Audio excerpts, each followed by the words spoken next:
nuestra obstinación nos ha llevado a recaer en el pecado. Inmolemos cada día nuestra persona y todas nuestras cosas. Imitemos la pasión de Cristo con nuestros propios padecimientos.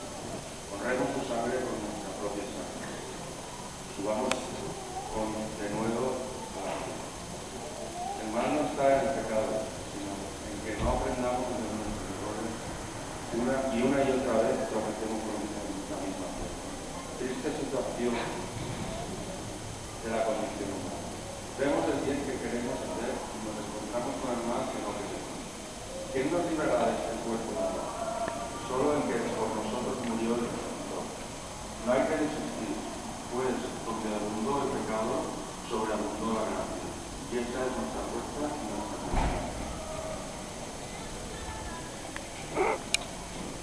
Ten piedad de nosotros, Señor. Padre nuestro que estás en el cielo, santificado sea tu nombre. Venga a nosotros tu reino. Hágase tu voluntad en la tierra como en el cielo.